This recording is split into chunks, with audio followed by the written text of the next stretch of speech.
Dipping back into the fruitless bowl that is the Parramatta Eels when they take on Newcastle to kick off round 11. Look, I'll tell you why I'm backing the Eels again.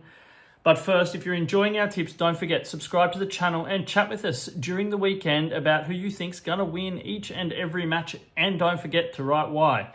Now, the Eels, I've backed them to cover the last 2 weeks without any luck at all. Luck and luck. It has been the Eels' poor attack that's let them down. Look, Mitchell Moses has come back into the squad and I expected much better things in attack, but they've failed to be clinical on the line, and that's what hurt them against the Dolphins once again last week. Now, they come up against the Newcastle Knights, who have been one of the stronger defensive teams this year, but the Knights' attack is awful. It's worst in the league, averaging 13.5 points per game. And look, the typical Knights summarizing their season was that poor second half against the Titans where they just threw away a 20-point lead.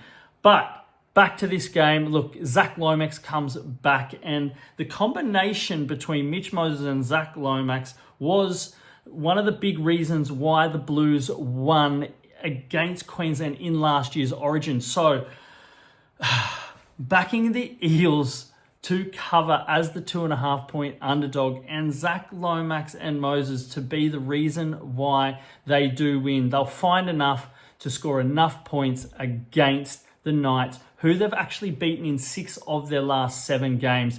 Now, when it comes to the game total, we've been talking about the over being due to hit on our weekly show, but I'm actually backing the under because these two teams are just playing game after game that is hitting the under with, what's the stat here? It's 14 of 18 matches involving these two teams has actually hit the under. So, I like the under. I like Para once again. And of course, you got to back actually Fletcher Sharp to score a try against the Eels. Look, the young gun is on absolute fire and he has scored 6 tries in his last 5 games. So backing him to crack the line, but the Eels to cover and the game total under. Don't forget, gamble responsibly and happy punting.